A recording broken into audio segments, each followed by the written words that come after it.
So everyone, this is Kenny here from Property Stories. So in this video, I just would like to share my thoughts about renting out to a certain group of people based on certain race, based on certain country where they came from, okay, based on profession. Basically, I want to discuss about the landlord selection. When you select your tenant, based on all this, what is the implication on you and how you're going to navigate it, okay? So a lot of times, right, when we as real estate agents, we ask landlords, do you have any preference? Then landlord will say, oh, okay, I don't want these people from this race to be renting. I don't want these people from this country. Okay. Let's just call them country A and country B for comparison's sake. So the landlord will be asking, country A, I heard from a lot of other people, country A people are going to wreck your place, dirty your place, then they're very rude. You know, basically they don't respect the Malaysian culture. Okay. And then certain race, I think if you are watching this and most of you are from Malaysian, you are from Malaysia in Singapore, I don't have to actually sugarcoat things. If you are Malaysian and you are Indian, all right, you definitely face difficulty, especially when you will try to rent a house, right? Same. So we're going to talk about this today. Landlords, here's the fact actually, you can't choose your tenant too much. If you choose your tenant too much, you're going to leave your place vacant for longer. Because of this preconceived notion that you have, you're going to leave your place vacant for longer. And at the end of the day, you are the one on the losing end because you are the one paying for the loan. Okay? So, and then you think about it, we're going to talk about, let's just say the area attracts a lot of country A people. We humans are herd animals. Once we go to someplace new or anywhere new, there's safety in numbers. You ever notice that even when you go to overseas, when you hear somebody start cursing in Malaysian language or even using the word lah or speaking English, you immediately vibe, you immediately find each other and immediately vibe, don't matter where you are. But come back here in Malaysia, you'll be like, oh, KL people, you Johor people, you Penang people, like that. Okay? The same goes for the foreigners. Okay? The same goes for all the race, all the religion. They have their own community. So what I'm trying to share with you is that you cannot control this. Once that area, again, we go back to example, is filled with people from country A, more people from country A will come and stay. You cannot say you can say that you don't want to rent to them, no problem, but you will be waiting longer. And you want country B to come in. You want people only from country B. Okay?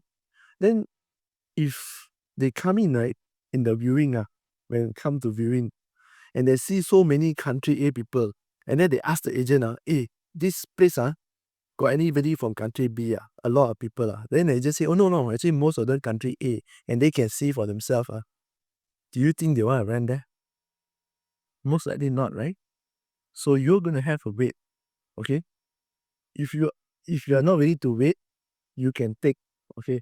If you're willing to wait and drop prices to get the country B people, then yes. It's either you drop prices and line it out, or you take country A people if you want country A people to pay.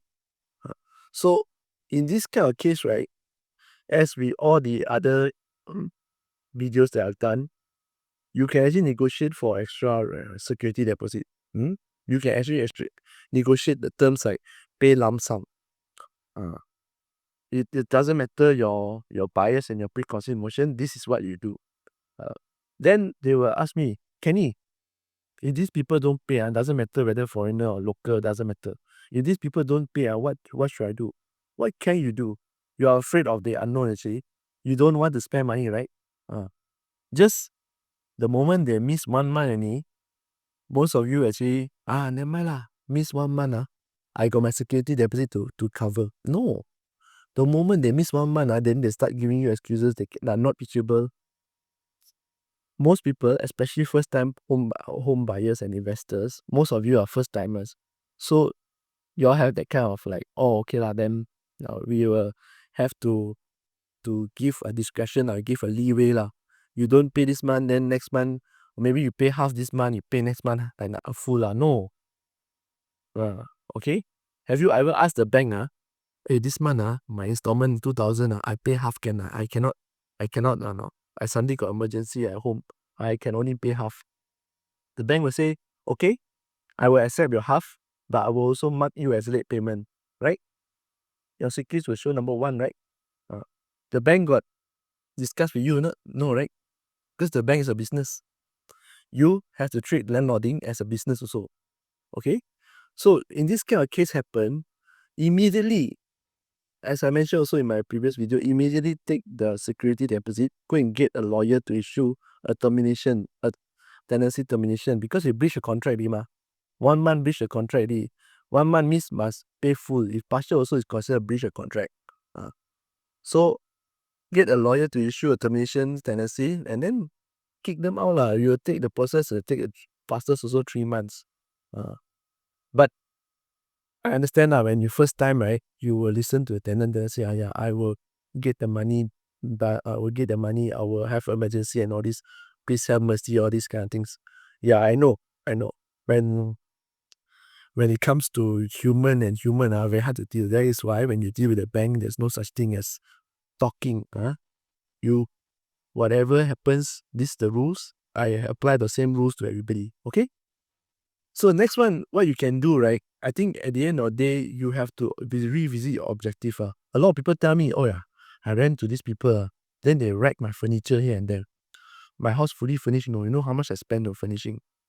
This is a mark of people who actually first time investors. I think most of them first time investors will think this way. Because if you were to already set in your mind, I want to buy this property for investment. Okay, so I want to buy this property for investment. You will lower your vacancy period, and if the tenant were to wreck your house, you are supposed to be able to use it, the security deposit, to fix everything back. Okay, you treat landlording like a business because you already decided that this is an investment. When it's an investment, there's no emotional attachment. The moment you actually furnish it nicely, right, most of you, the mistakes that you all make, right, is that you get attached to your house. Oh, so nice, the house fully furnished. Yeah, it's easy to get attached. I understand how you feel because I myself is a landlord as well. Alright, so when you finish the house, renovate so nice, you think, oh, wow, might as well I stay here. Okay, the renovation so nice, I want the rental higher.